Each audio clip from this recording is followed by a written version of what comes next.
ನಮ್ಮ ಉತ್ಪಾದನೆಗಳು. ನಾಚಿಕೆ ಆಗ್ಬೇಕು ನೀವು.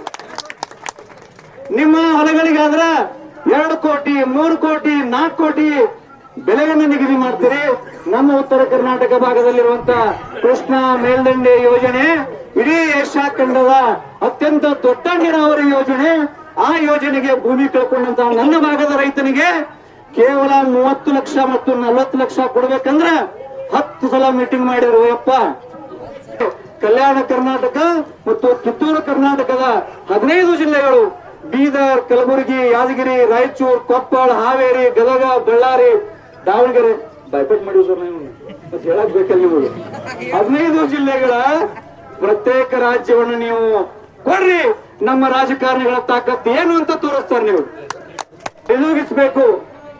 ನಮ್ಮ ಭಾಗದ ಜನರು ಬಡವ ಬೆಂಗಳೂರಿನಂತ ದೂರದ ರಾಜಧಾನಿಗೆ ಹೋಗಿ ಸಾವಿರಾರು ರೂಪಾಯಿ ಖರ್ಚು ಮಾಡಿ 4-5 ದಿನ ಅಲ್ಲಿ ಇದ್ದು ಸಮಯವನ್ನು ವ್ಯರ್ಥ ಮಾಡಿ ಶ್ರಮವನ್ನು ವ್ಯರ್ಥ ಮಾಡಿ ಒಂದು ಸಣ್ಣ ಕೆಲಸ ಮಾಡ್ಕೊಂಡು ಬರೋದಕ್ಕಿಂತಲೂ ಇದೇ ಬೆಳಗಾವಿಯಲ್ಲಿರುವಂತ ಸುವರ್ಣ ವಿಧಾನಸೌಧದಲ್ಲಿ ಅವ ಮುಂಜಾನೆ ಹೋಗಿ ಸಂಜೆಗೆ ಕೆಲಸ ಮಾಡ್ಕೊಂಡು ಬರುವಂತ ವ್ಯವಸ್ಥೆ ಆಗ್ಬೇಕು. ಅದಕ್ಕಾಗಿ ನಮ್ಮ ಭಾಗದಲ್ಲಿ ಪ್ರಮುಖ ಕಾರ್ಯದರ್ಶಿ ಮಟ್ಟದ ರಾಜ್ಯ ಮಟ್ಟದ ಕಚೇರಿಗಳು ಸ್ಥಳಾಂತರ ಆಗಬೇಕು. ಇವು 3 ನಮ್ಮ ಪ್ರಮುಖ ಬೇಡಿಕೆಗಳು.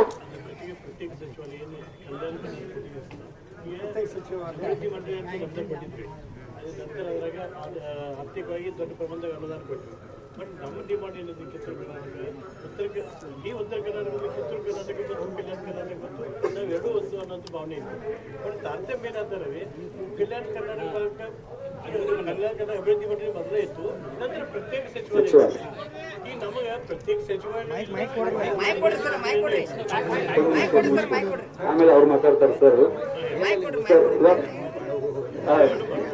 ಆಯ್ತು, ಕನ್ಕ್ಲೂಡ್ ಮಾಡ್ತೀನಿ ಸರ್. ನಾನು ದಯವಿಟ್ಟು ನೊಂದ ಭಾಗದ ಉತ್ತರ ಕರ್ನಾಟಕ ಭಾಗದ ನೀವು ಒಬ್ರು ಇವತ್ತು 371J ಬಹಳಷ್ಟು ನಮ್ಮ ಆ ಭಾಗದ ಜನರಿಗೆ ಅನುಕೂಲ ಆಗಿದೆ. ಇನ್ನೂ ಅದರಲ್ಲಿ ಸುಧಾರಣೆಗಳಾಗಬೇಕು. ಅದು ಆ ಮಾತು ಬೇರೆ ವಿಷಯ. ಒಟ್ಟಾರೆ ನಾವು ಈ ಉತ್ತರ ಕರ್ನಾಟಕ ಭಾಗದ ಸಮಗ್ರ ಅಭಿವೃದ್ಧಿಗಾಗಿ ನಾವೇನು ಹೋರಾಟ ಮಾಡ್ತಾ ಇದ್ದೀವಿ ಸರ್. ಉತ್ತರ ಕರ್ನಾಟಕ ವಿಕಾಸ ವೇದಿಕೆ ಅಧ್ಯಕ್ಷರು ಶ್ರೀಯುತ ಅಶೋಕ್ ಪೂಜಾರಿ ಅವರು, ಅದರ ನಮ್ಮ ಮಾರ್ಗದರ್ಶಕರು ಹಿರಿಯರು ಬಿಡಿ ಹಿರೇಮಠಸರು, ಉತ್ತರ ಕರ್ನಾಟಕ ಹೋರಾಟ ಸಮಿತಿ ಅಧ್ಯಕ್ಷರು ಮಾಹಿತಿ ಹಕ್ಕು ಹೋರಾಟಗಾರರು ಗೋಪ ಗಡಾದವರು, ನಾನು ನಾಗೇಶ್ ಗೌಡ್ ಶೆಟ್ಟಿ ಅವರ ಪ್ರಧಾನ ಕಾರ್ಯದರ್ಶಿ ಸರ್. ಸುಮಾರು 15 ವರ್ಷಗಳಿಂದ ಜನರ ಅಭಿಪ್ರಾಯವನ್ನ ಲಿಖಿತ ಅಭಿಪ್ರಾಯವನ್ನ ಪಡೆದಾಗ ತಾವು ಅನ್ಯತಾ ಭಾವಿಸಬಾರದು. 1,67,00,000 ಜನರು ಪ್ರತ್ಯೇಕ ರಾಜ್ಯ ಆಗಲಿ ಅಂತ ತಿಳ್ಕೊಂಡು ಲಿಖಿತ ಅಭಿಪ್ರಾಯವನ್ನ ಕೊಟ್ಟಿದ್ದಾರೆ. ಅವರಿಗೆ ನಾವು ಧನ್ಯವಾದಗಳನ್ನ.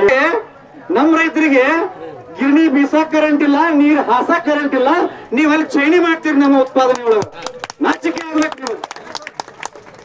ನಿಮ್ಮ ಹೊಲಗಳಿಗಾದ್ರ 2 ಕೋಟಿ 3 ಕೋಟಿ 4 ಕೋಟಿ ಬೆಲೆಯನ್ನು ನಿಗದಿ ಮಾಡ್ತೀರಿ.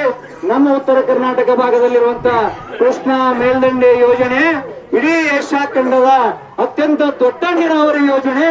ಆ ಯೋಜನೆಗೆ ಭೂಮಿ ಕಳ್ಕೊಂಡಂತ ನನ್ನ ಭಾಗದ ರೈತನಿಗೆ ಕೇವಲ 30 ಲಕ್ಷ ಮತ್ತು 40 ಲಕ್ಷ ಕೊಡ್ಬೇಕಂದ್ರ 10 ಸಲ ಮೀಟಿಂಗ್ ಮಾಡಿರು. ಯಪ್ಪ, ಅದೇ ಕೇವಲ ಪ್ರತಿಭಟನೆ, ಕೇವಲ ಮನವಿ, ಕೇವಲ ಪಾದಯಾತ್ರೆ ಇಷ್ಟಕ್ಕೆ ಸೀಮಿತ ಆಗೋದಿಲ್ಲ.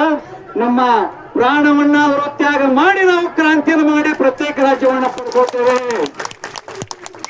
ಅದಕ್ಕೆ ಆಸ್ಪದ ಆಗೋದು ಬೇಡ ಅಂತ ಹೇಳಿ ಬಹುಶಃ ನಾನು ಬಹಳ ಸಮಯ ತಗೊಂಡು ಇನ್ನು ಮತ್ತೆ ಮಂತ್ರಿಗಳು ಕೂಡ ಅದನ್ನ ಮಾತಾಡ್ತಾರ.